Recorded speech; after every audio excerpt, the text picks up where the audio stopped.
कि आपके पास अगर वो ऐसा नेता वोट मांगने आए कि महागठबंधन का सरकार बनाएंगे, क़यादत को मजबूत कर देंगे, ये ठीक कर देंगे, वो ठीक कर देंगे, तो चप्पल से मारो साले को और भगाओ उसको। बोलो कि मेरा जो किशनगंज का जो मूलभूत सुविधाएं हैं, यहाँ शिक्षा की स्थिति बद से बदतर, यहाँ सड़कों की स्थिति बद से बदतर है, यहाँ स्वास्थ्य की सुविधा बद से बदतर। नमस्कार, सलाम, आदाब और किशनगंज के उन युवाओं को हाथ जोड़ के मेरा प्रणाम जो युवा किशनगंज को जो है बर्बाद करने में तुले हुए हैं। बिहार विधानसभा चुनाव की तैयारी में सारे प्रत्याशी है, चुनावी माहौल में जितना मेहनत कर रहे हैं उससे ज़्यादा किशनगंज जिले के जो प्रत्याशी हैं उससे भी ज़्यादा किशनगंज जिले के छुटपुटिया फेसबुकिया नेता मेहनत कर रहा है। अभी किशनगंज में जो मूलभूत जो भी मतलब चुनावी मुद्दा है उनको गायब किया जा रहा है और जो सो मुद्दा को लेके आया जा रहा है और चुनावी उसी रणनीति पे चुनावी लड़ने का जीतने का ये लोग प्लानिंग कर रहे हैं। अब किशनगंज के छुटपुटिया फेसबुकिया नेता का हम कुछ वीडियोस देख रहे हैं जो पुराने जो मान ले कोई नेता अभी कभी कांग्रेस में रहे, अगर एमआईएम में गए तो उसके कांग्रेस के टाइम का वीडियो निकाला जा रहा है। अगर कोई एमआईएम में थे अभी कांग्रेस में आ गए तो उनके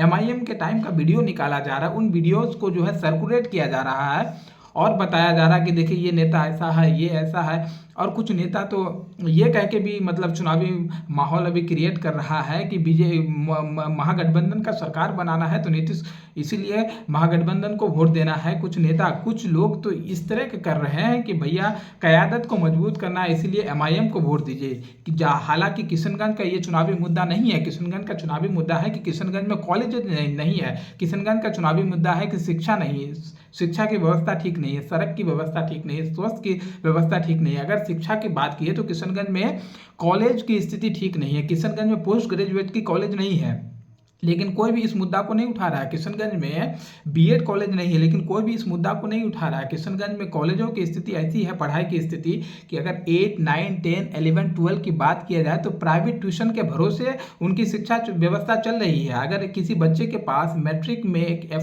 ट्यूशन फीस देने के लिए वो अफोर्ड नहीं कर सकते तो वो बेचारा मैट्रिक नहीं पास कर सकता। अगर मैट्रिक पास करने के बाद 11, 12 में आर्ट्स, साइंस या कॉमर्स किसी भी फैकल्टी से वो एडमिशन ले ले, अगर उसके पास ट्यूशन फीस की पैसा नहीं है तो वो अपने पढ़ाई नहीं कर पाएगा। ये चुनावी मुद्दा है लेकिन इसको गायब करके क्या किया जा रहा है वो आप देख रहे हैं। अगर आप शिक्षा की बात को लेके अगर विधानसभा के चुनावी लड़े तो ये कह सकते हैं ना कि भाई 11, 12 में जो जिस स्कूल में अगर फैकल्टी के हिसाब से टीचर नहीं है तो वहाँ टीचर बहाल करेंगे। अगर जहाँ टीचर है क्लास की व्यवस्था नहीं है तो क्लास की व्यवस्था करेंगे। प्राइवेट ट्यूशन के भरोसे जो किशनगंज का शिक्षा व्यवस्था चल रहा है उसको ठीक करने का प्रयास करेंगे। और किशनगंज में जो कॉलेज नहीं है, मेडिकल कॉलेज नहीं है, बीएड कॉलेज नहीं है, इंजीनियरिंग कॉलेज में किशनगंज के लोगों को प्राथमिकता नहीं मिल रही है तो उन सब चीज़ों पे काम करेंगे। अगर स्वास्थ्य की बात किया जाए तो 125 पंचायत है, किसी भी पंचायत में सभी पंचायत में पीएससी बना हुआ है लेकिन कोई भी पीएससी फैसिलिटेड नहीं है, मतलब सुचारू रूप से चल नहीं रहा। कई पंचायतों के पीएससी तो है, बिल्डिंग तो करोड़ों रुपए से खड़ा कर दिया गया, ना उसमें नर्स है, ना एएनएम है, ना कोई डॉक्टर है, किसी को कोई सुविधा नहीं मिल रहा है। झोला छाप डॉक्टर के व्यवस्था पे पंचायत स्तरीय जो है स्वास्थ्य की हालत चल रही है। अगर जिला की बात किया जाए, किशनगंज जिला में कुकुर मुत्ता के तरह तो नर्सिंग होम खोल दिया गया है। 12 का प्राइवेट डॉक्टर से नर्सिंग होम चल रहा है। उन नर्सिंग होम में आए दिन दुर्घटना होती है, लोग मरते हैं, हो हल्ला होता है, फिर शांत हो जाता है। ये सब चीज़ जो है विधानसभा चुनाव में मुद्दा होना चाहिए लेकिन इन सब चीज़ों को गायब किया जा रहा है। अगर डॉक्टरी की ही बात कर ले तो डॉक्टर यहाँ किशनगंज में डॉक्टर तो दलाल बन चुका है।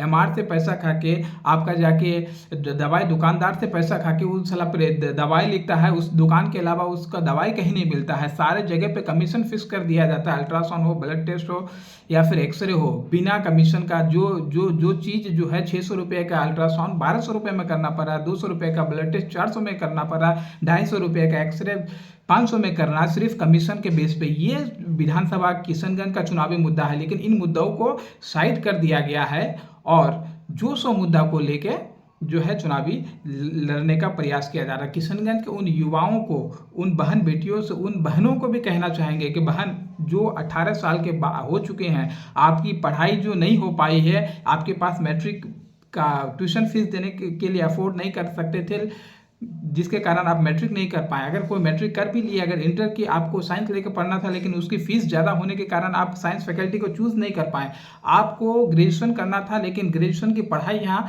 ढंग से नहीं होने के कारण आप ग्रेजुएशन नहीं कर पाए, या फिर अगर आपको पोस्ट ग्रेजुएशन करना है लेकिन किशनगंज में व्यवस्था नहीं होने के कारण आप जो है पोस्ट ग्रेजुएशन नहीं कर पा रहे हैं। ऐसे लोगों से भैया आपसे रिक्वेस्ट है बहन कि आपके पास अगर वो ऐसा नेता वोट मांगने आए कि महागठबंधन का सरकार सरकार बनाएंगे, क़यादत को मजबूत कर देंगे, ये ठीक कर देंगे, वो ठीक कर देंगे, तो चप्पल से मारो साले को और भगाओ उसको। बोलो कि मेरा जो किशनगंज का जो मूलभूत सुविधाएं हैं, यहाँ शिक्षा की स्थिति बद से बदतर है, यहाँ सड़कों की स्थिति बद से बदतर है, यहाँ स्वास्थ्य की सुविधा बद से बदतर है। इन सब मामलों को लेकर अगर आप हमसे वोट मांगने आएंगे, इन सब मामलों का अगर आप वादा करेंगे कि हाँ ये सब हमको हम सुधारेंगे, ठीक करेंगे, तब उनको वोट दीजिए। लेकिन वैसे लोगों को बिल्कुल वोट नहीं दीजिए जो धर्म के नाम पे, जो सरकार के नाम पे वोट मांग रहा है, जो किशनगंज के जो मूलभूत चुनावी मुद्दा है उसको गायब कर रहा है। ऐसे लोगों को खदेड़ने का काम आप जरूर कीजिए।